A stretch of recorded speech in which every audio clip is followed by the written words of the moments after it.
Moi drodzy, mam pytanie. Jak myślicie, czy nasz mózg potrzebuje ruchu?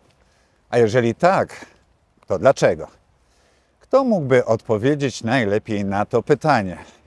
Nikt inny niż dr Joanna Wojsiak. Cześć, Witam Asiu. serdecznie, cześć. Witam Was w tych wspaniałych okolicznościach przyrody na spacerku. No właśnie, bardzo się cieszymy, że idziecie razem z nami, że przyjęliście zaproszenie na nasz wspólny spacer z Asią. Na ten spacer dołączyła też pani Chmurka, która nas podlewa od góry. Nie zapraszaliśmy jej, ale my, jak ja mówię, zawsze jesteśmy wodoodporni. Tak, tak.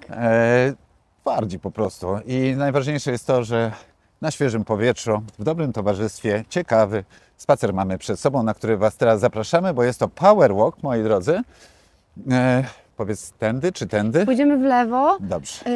Albo możemy pójść w prawo, żeby być szerzej tutaj. O, dobra, to pójdziemy w prawo. Dobrze. I mamy właśnie takie okoliczności, które może tym bardziej zachęcą, że właśnie zawsze warto chodzić, a jak idziemy jeszcze w takich okolicznościach, to mamy jeszcze większą motywację i satysfakcję, gdy wracamy, że zebraliśmy się z tej kanapy. Myślę, że to jest ważne, żeby pamiętać, że możemy chodzić i się ruszać nie tylko kiedy jest lampa na niebie i wspaniała pogoda. Podpisuję się pod tym, więc śmiało ruszajcie razem z nami.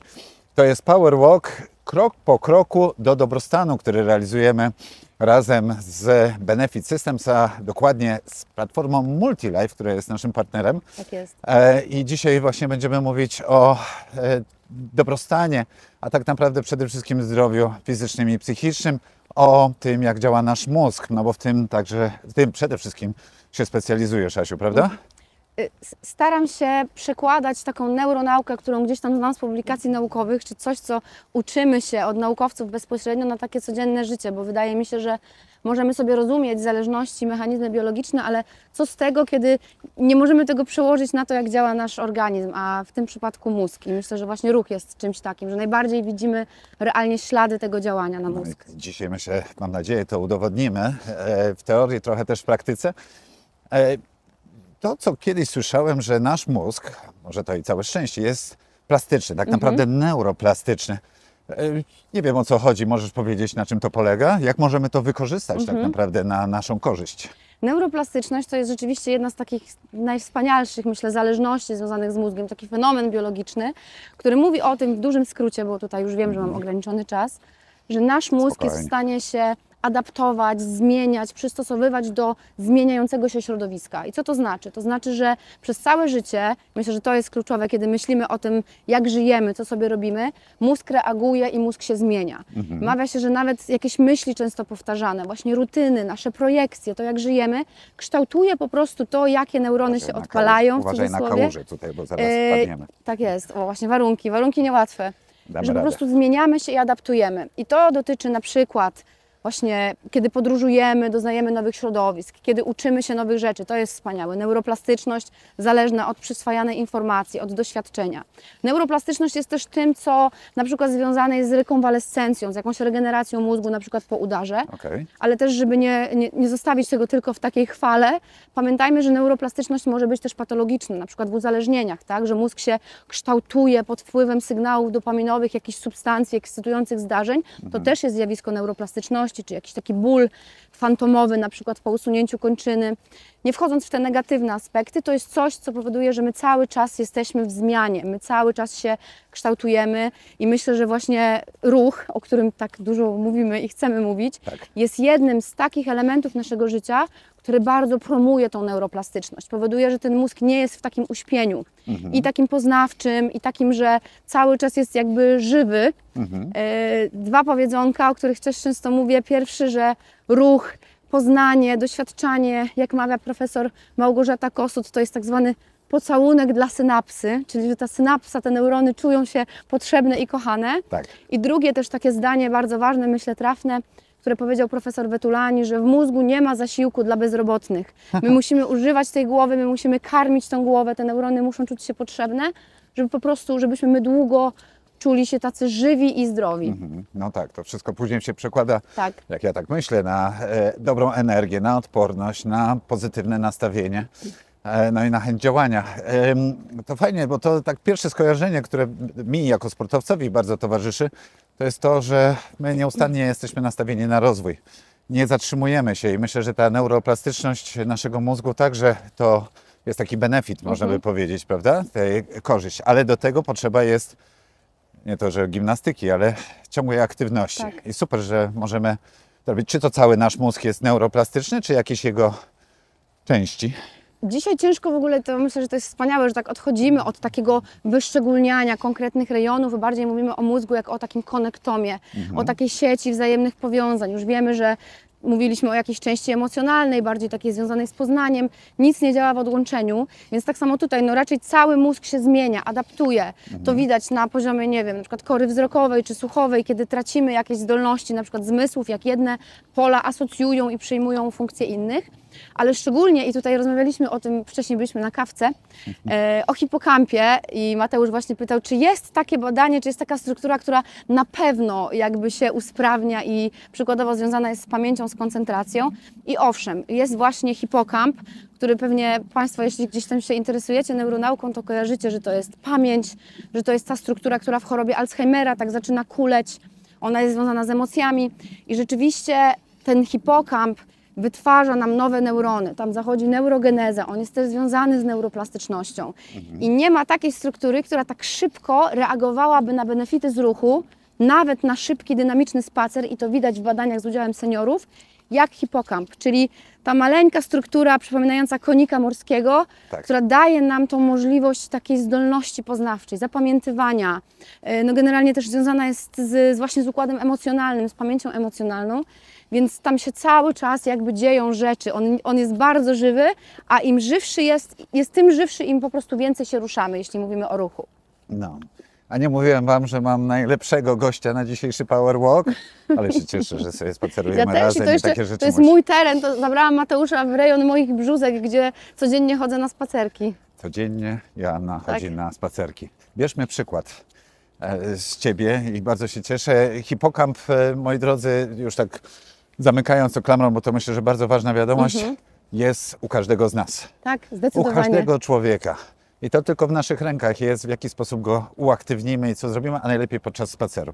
Podczas spaceru także następują różne inne korzyści, o których tak często Ty mówisz, my mówimy na Power Walkach, chociażby aktywność, świeże powietrze, ale także wystawienie się na naturalne światło dzienne. Wiadomo, dni są teraz krótkie. Dzisiaj jadąc tutaj do Ciebie na ten spacer, słyszałem, że tylko 8 godzin będzie trwał dzisiejszy dzień. No wiadomo, latem jest zupełnie to inna sytuacja. Natomiast jak to jest ważne dla nas i dlaczego, w jaki sposób nasz mózg tego potrzebuje? Super, że o tym mówisz, bo właśnie ilekroć ja też mówię o ruchu, to wspominam, że tak, trening siłowy, gdzieś tam zajęcia zorganizowane, robimy coś tam w zamkniętych pomieszczeniach. Wspaniale, miejmy ten zaplanowany trening, ale właśnie to wychodzenie na zewnątrz, do światła słonecznego, nawet paradoksalnie, kiedy tego słońca nie ma, tak jak dzisiaj, jest ultra ważne. My potrzebujemy przebywać w świetle słonecznym, naturalnym, żeby po prostu wracać niejako do korzeni. To są całe podwaliny chronobiologii, które mówią, że człowiek potrzebuje tej synchronizacji dzień i noc. Potrzebujemy tej rytmiki okołodobowej, kiedy światło, słońce gaśnie, kiedy my się bardziej dostrajamy na przykład do relaksacji, do snu, wytwarza nam się melatonina.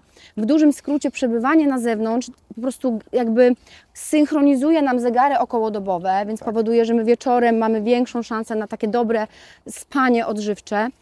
Szybkie zasypianie też, Tak, prawda? Dobre zdecydowanie. zasypianie. I to jest ważne, jakościowy sen, a nie, że Tak. 8 godzin się gdzieś tam przemieszczamy w łóżku, ciężko zasnąć. Tak. Poza tym jest mnóstwo benefitów w ogóle z aktywności fizycznej na zewnątrz. I ja, mimo że tak jakby kocham rower szosowy, czy kocham siłownię, jakieś tam yoga, spacer dla mnie jest czymś, co jest absolutnie nie do zastąpienia, dlatego że tu mamy połączenie samego chodzenia, właśnie tego dwunożnego chodu, takiego super pierwotnego, co potrzebujemy po prostu aktywizować nogi, stopy. Tak. Przemierzamy teren, wodzimy wzrokiem na boki, co jest bardzo dla nas ważne też w kontekście regulacji stresu.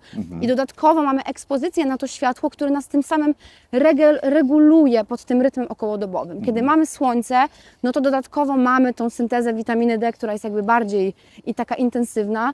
Więc dla mnie, i też na przykład Mateusz, to co mówiliśmy, że wychodzenie właśnie w takiej aurze Tak. jest tym bardziej jakimś tym aspektem też wychodzenia ze strefy komfortu. Ubieram się ciepło, potem wracam do ciepłego domu, mam tu taką przytulność. Jest to przyjemność, Jest co? to- Na je- koniec, tak. nie na początku, bo to wyzwaniem Motywacja jest. jest najtrudniej jest ubrać te buty, założyć tą kurtkę i po prostu wyjść, ale pamiętajmy, że im częściej będziemy to robić, tym zobaczymy, że jeżeli jeszcze dodatkowo nie będziemy się wieczorem naświetlać, robimy sobie te 2-3 godziny takiego detoksu od ekranów, Przed zaśnięciem, przed Dokładnie. momentem położenia Tak, się spać, tak. prawda? to ma to szansę po prostu zadziałać, że się i poruszaliśmy, i dotleniliśmy się, jeszcze szczególnie w naturze, kiedy nie mamy tego smogu, tych różnych toksyn i mamy to światło, więc to po prostu nas przywraca niejako do takiego życia człowieka pierwotnego, które wiemy, że jest ku zdrowotności po prostu. Co się dzieje w momencie, w naszym ciele, w naszym organizmie, przez jakie elementy, chyba przez oczy, wchodzi do naszego mózgu sygnał na początek dnia,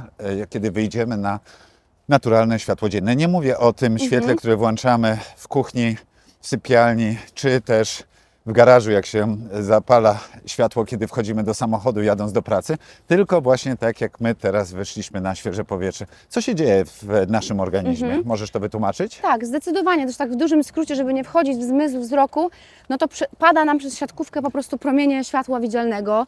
One przez nerwy wzrokowe, to jest w ogóle takie bardzo ciekawe, bo nerwy wzrokowe się jakby krzyżują tutaj nam tak zwanym, jak po prostu jakaś czarodziejka z księżyca. A tutaj mamy jądro nadskrzyżowaniowe. Tutaj, nad Dokładnie, nosem, tak? Tutaj, nad nosem, pomiędzy oczami Jak około. głęboko? Ciężko mi powiedzieć, jakie to są głębokości w mikrometrach czy w milimetrach, ale pod czaszką. tak, a pod czaszką jakby wiadomo to jest część mózgu. Pamiętajmy w ogóle też, że oczy są realnie przedłużeniem mózgu. To taki tutaj dopiska, dlatego dbajmy o Dobrze oczy. wiedzieć. Oczy to jest mózg przyciągnięty do czaszki. W oczach w ogóle możemy wypisać, zaobserwować depresję, choroby neurodegeneracyjne, mnóstwo wad wzroku związanych jest też z zaburzeniami poznawczymi, jest ogromna zależność. No i tak samo tutaj, to światło, które wpada do oczu, jądro nadskrzyżowaniowe tutaj mamy i jakby daje sygnał do szyszynki. Szyszynka, która syntetyzuje nam melatoninę. Melatonina, czyli ten super ważny hormon snu, zasypiania. Ale nie tylko. Myślę, że za mało mówimy o tym, że melatonina jest, nie wiem Mateusz, czy wiesz, ale jest niezwykle silnym czynnikiem przeciwnowotworowym. Melatonina jest antyoksydantem, działa przeciwnowotworowo, wygasza stan zapalny. Były Mówimy badania... o tej naturalnej melatoninie, a nie w tabletkach? To znaczy, też nie chcę tu wchodzić w szczegóły suplementacji czy leczenia melatoniną, ale w niektórych przypadkach chorób zapalnych melatonina na przykład też się doraźnie czy tam okresowo stosuje w farmakoterapii, ale sama melatonina, wyobraźmy sobie jaką to ma moc, dlaczego ten sen też jest taki leczniczy, a wiemy, że sen jest zdecydowanie lepszy i głębszy i odżywczy, kiedy się ruszamy. I tutaj, drodzy Państwo, prosta zależność, którą chciałabym, żebyśmy wszyscy zapamiętali. Melatonina wytwarza się z serotoniny. Jeżeli to też widać w depresji, w gorszym samopoczuciu, gorzej śpimy, kiedy nie mamy tej serotoniny. Serotonina niezwykle mocno wzmacnia się pod wpływem ruchu. Jeśli się ruszamy, wydzielamy serotoninę, wydzielamy endorfiny, ta serotonina ma szansę dać początek melatoninie. Więc lepiej śpimy i to widać u osób starszych nawet, gdzie mówimy, że seniorzy śpią krócej. Seniorzy, którzy się ruszają, śpią dłużej i bardziej odżywczym snem. Mają więcej tej melatoniny, ten sen po prostu się adaptuje też do tego ruchu, więc to jest super ważna kwestia, żeby pamiętać, że to nastawianie na światło, regulacja tego, ten rytm okołodobowy, to jest spanie. Spanie to jest bardziej odżywiony organizm. Bardziej odżywiony organizm to jest też większa motywacja i chęć, żeby podjąć ruch. No bo kto pójdzie na siłownię, czy na spacer, czy na trening jakikolwiek, kiedy spał 4-5 godzin? I to się zazębia. Jak się ruszasz, lepiej śpisz, więcej się ruszasz. Bardzo się to zazębia i to świetnie, że o tym wspomniałeś.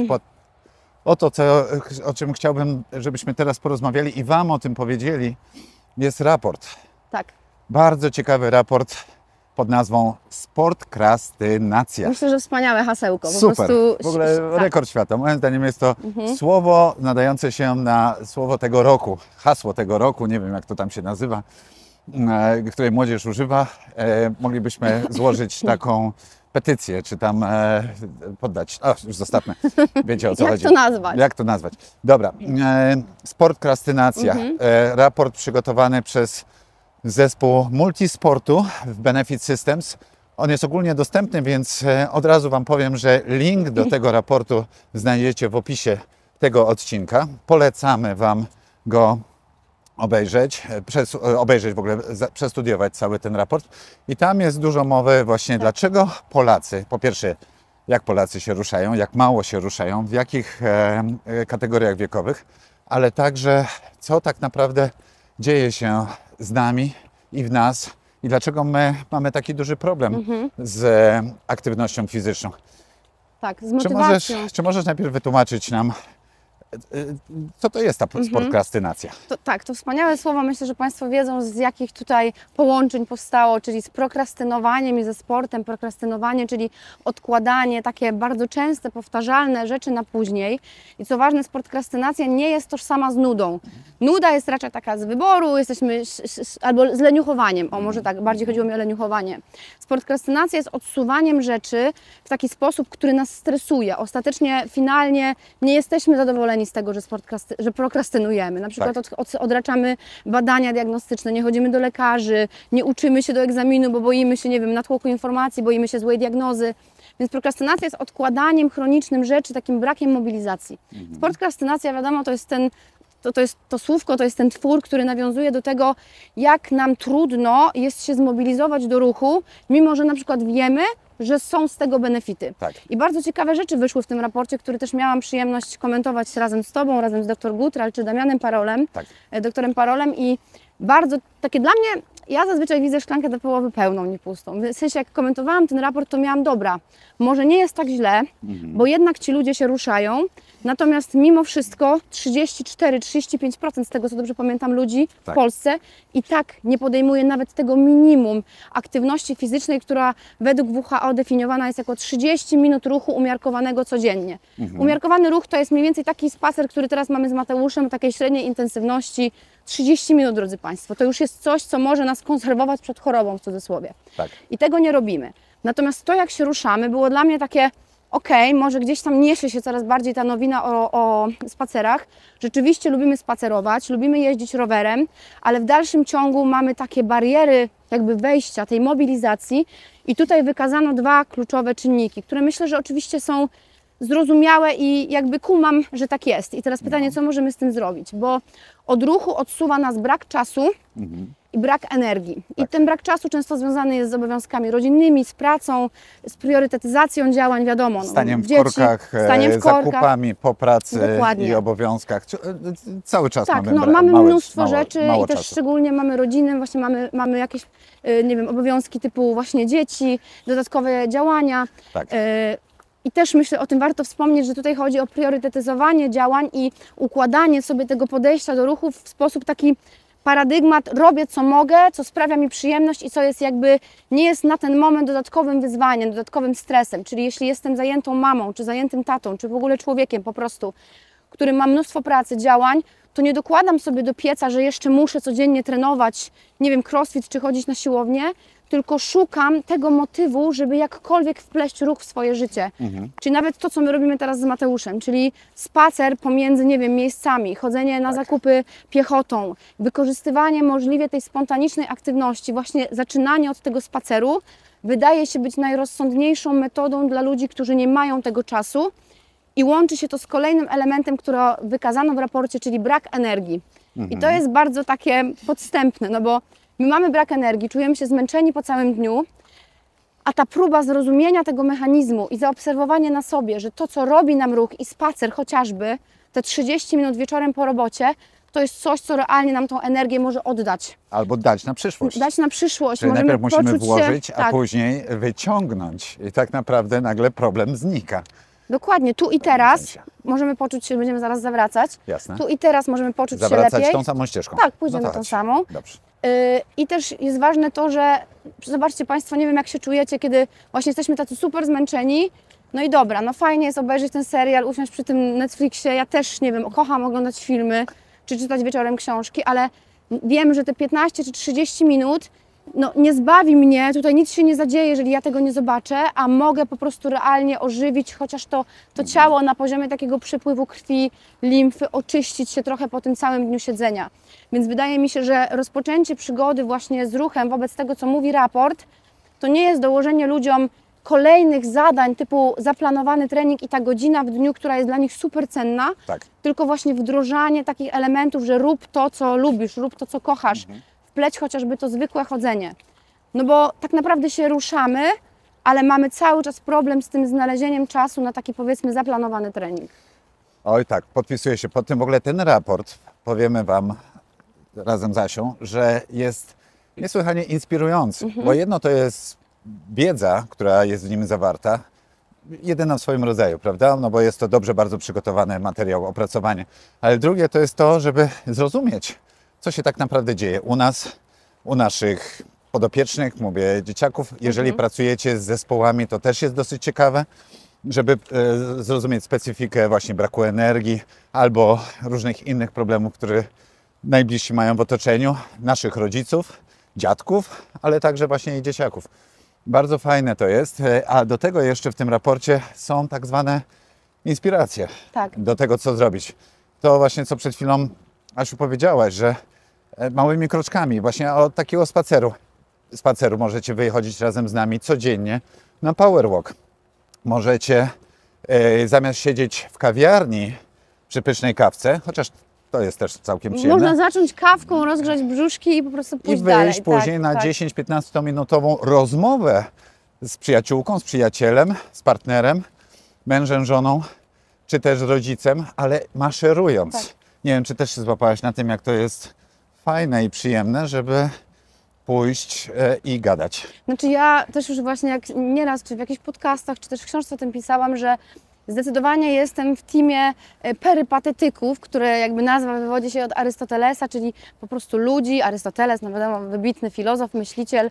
On jakby zapoczątkował w tamtych czasach taką ideę chodzenia, przechadzania się, rozmawiania ze swoimi ludźmi, czy też nawet sam jakieś światłe idee, pomysły podczas chodzenia. I to takie wiadomo, myśl starożytna, ale mamy na to mnóstwo badań i takich dokumentów naukowych, czyli publikacji po prostu, które pokazują, że rzeczywiście pamięć, kreatywność, myślenie dywergentne, takie rozbieżne, kiedy jesteśmy bardziej kreatywni, konsolidowanie właśnie, czy też emocji, działanie przeciwstresowe, to ma miejsce wtedy, kiedy właśnie chodzimy. I ja przykładowo, nie wiem, wymyślając jakieś tam rozdziały do książki, idę sobie sama, nagrywam się, czy też właśnie zabieram przyjaciół, czy partnera, czy jakkolwiek, też kocham chodzić sama. I to też jest mnóstwo tutaj elementów, które możemy wdrożyć. Przykładowo, kiedy chcemy na przykład mieć spacer taki bardziej dynamiczny, Tak. z muzyką możemy sobie iść z podcastem, czy z dobrą książką w audiobooku, a ja też bardzo lubię chodzić, gdzieś tam układać sobie głowę w takim spokoju podczas po prostu medytacji chodzonej, która też zresztą jest elementem, na przykład w buddyzmie zen mamy medytację chodzoną pomiędzy siedzeniem, tak zwane kin-kin. Można sobie po prostu pójść, wczuwać się w to, jak kładziemy stopy, jak napinamy ciało, idziemy takim spokojnym tempem, bardziej gdzieś tam kierując myśli w stronę tego ciała, który się porusza. I to jest wspaniały element medytacji, na przykład dla ludzi, którzy nie lubią siedzieć tak statycznie na poduszce.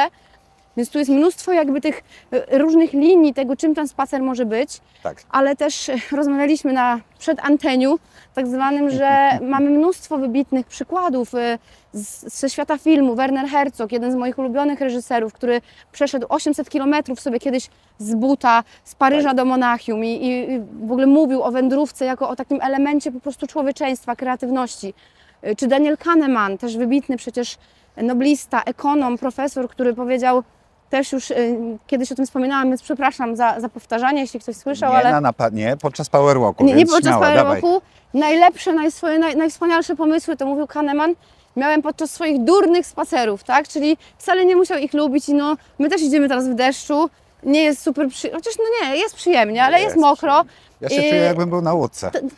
Tak, dla Ciebie to jest znajome środowisko. Środowisko naturalne. Chodzi o to, że naprawdę wiemy to i z historii ludzi i z tego chyba, jak sami się czujemy, bo no drodzy Państwo, jeśli nic się nie zadzieje złego podczas spaceru, nie doznamy kontuzji, nie zaatakuje nas, nie wiem, jakiś zwierz, to zawsze raczej czujemy się dobrze. Raczej ten spacer jest czymś, co dziwnym, jakimś magicznym, ale w sumie naukowym sposobem na nas działa, więc ja zdecydowanie jestem zakochana w tej formie ruchu i myślę, że jakbym miała zrezygnować z czegoś, to właśnie nie zrezygnowałabym z roweru szosowego i ze spaceru. I też jest to dla mnie bardzo, bardzo darmowe, bardzo pierwotne i my nie potrzebujemy karnetów, jakiegoś tego typu rzeczy, chociaż wiadomo, ten trening zaplanowany, tak jak wspomniałam, jest super ważny i mobilizacja do zajęć razem, ale dla osoby, dla której ciężko jest zacząć, to zawsze to będzie ten punkt wejścia, to będą te małe, dosłownie małe kroki. Małe kroki. Właśnie w raporcie o sportokrastynacji jest o tym mowa.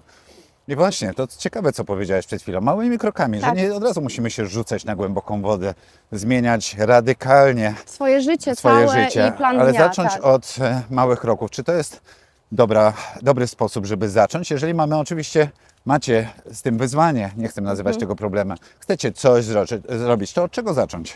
No właśnie, wydaje mi się, to też co człowiek, co układ nerwowy, to inna historia tak naprawdę, ale Tak. co do zasady w większości, jeśli mamy problem z tym, żeby się zmotywować, dodatkowo jeszcze jakieś tam, mówię, no zajęty kalendarz, dużo stresu, życie Zmęczenie. jest po prostu stresujące i od tego nie uciekniemy, to już jest kwestia jak z tym gramy, to co do zasady najczęściej sprawdza się taka metoda właśnie.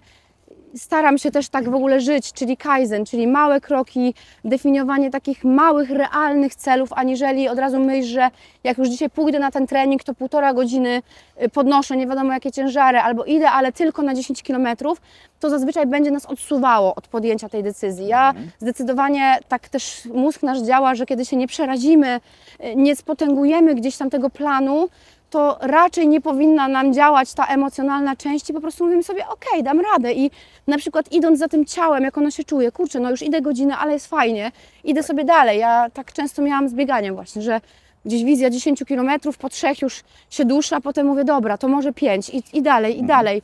Więc dla wielu osób na pewno to działa, ale też nie chcę się tu opowiadać za całość, bo może niektórym jakaś taka gruntowna zmiana pomoże, tylko pamiętajmy, że jeśli jesteśmy w punkcie, w którym na przykład ten sport nie był takim codziennym gościem i zaczynamy przewracać życie do góry nogami, czyli zmieniam całkowicie dietę, rezygnuję z wszystkiego, co było do tej pory, zapisuję się właśnie na coś bardzo intensywnego, to raczej w dobie jeszcze innych bodźców stresowych no możemy nie dać rady. Nie chcę się też tu opowiadać całościowo, bo przykładowo w raporcie świetny komentarz na ten temat dała dr Asia Gutral, jak się motywować, jak budować taką dobrą asocjację do ruchu, ale po prostu zawsze metoda małych kroków, może zawsze to, staram się unikać zawsze i nigdy, ale w większości daje po prostu lepszy rezultat niż rzucenie się na głęboką wodę i przerażenie się po prostu, że coś jest za trudne albo że nie dałam rady. Wiesz, Asiu, często w powerwalkach mówimy, że idziemy małymi krokami ku wielkim zmianom. Tak. Myślę, że to jest taka myśl, która może towarzyszyć nam wszystkim. I to, jak mówimy, nie od razu musicie przystępować do maratonu. Zacznijmy od spaceru właśnie takiego codziennego. Jak znaleźć do tego motywację? Od innych, tak jak od nas. Tutaj Pan Patrzcie. pobiegł też w takiej, zobaczcie, pogodzie niekorzystnej. Na przykład mnie to super motywuje, jako człowieka, który średnio chce mu się biegać, to jest motywujące. Dokładnie, jak widzimy innych, a możecie chodzić razem z nami. My idziemy teraz 27 minutę z Asią i to niekoniecznie musi właśnie być od razu godzina, 2 godziny. Bycie na te 15, 20, 25 minut razem z nami i wtedy można znaleźć do tego motywację. Ale warto zrozumieć i znaleźć coś, co sprawia nam przyjemność. Mi sprawia olbrzymią przyjemność spacer, szczególnie w fajnym towarzystwie. Dzięki, Można Asiu, pogadać. Ja dziękuję właśnie, bardzo za zaproszenie. dzisiaj, ale możecie też znaleźć inną swoją przyjemność. A tych możliwości dzisiaj jest mnóstwo. Tak jak Ty masz swój rower, inni mają chodzenie, że tak powiem, na spacery. Ścianka wspinaczkowa, taniec, jest tego dokładnie, mnóstwo. joga, Tak.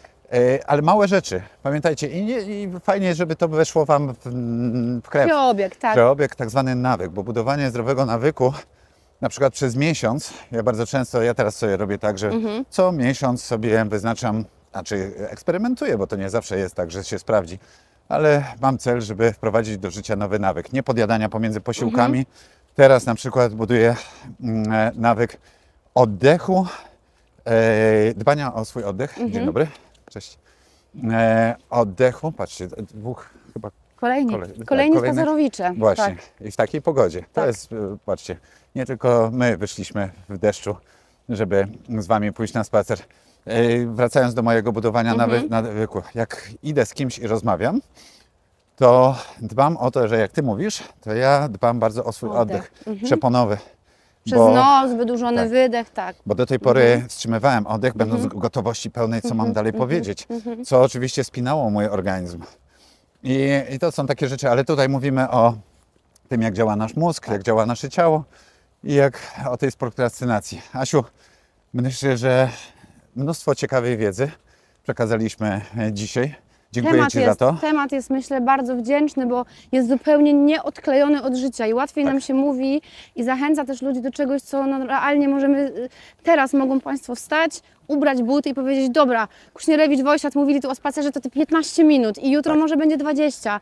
Wydaje mi się, że to jest super temat, taki też niewyczerpywalny, no bo widać, i tu tak może nie chcę kończyć negatywnym aspektem, ale widać, że wciąż mamy z tym problem, widać, że za mało się ruszamy, widać, że brak ruchu jest realnym czynnikiem zwiększonej śmiertelności, że mamy problem szczególnie u dzieci, mamy problem też u seniorów, u osób starszych. Myślę, że to warto poruszać, że przykładowo nigdy na ten ruch nie jest za późno i też aktywizacja osób starszych.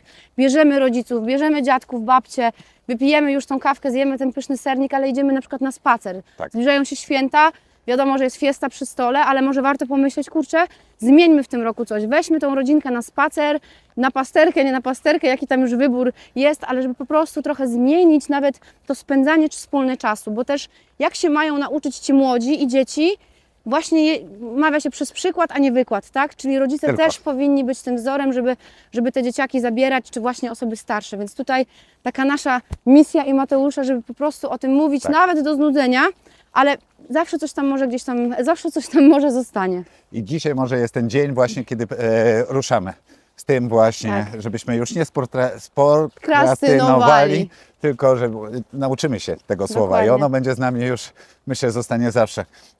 I tak samo fajnie, że powiedziałaś o świętach.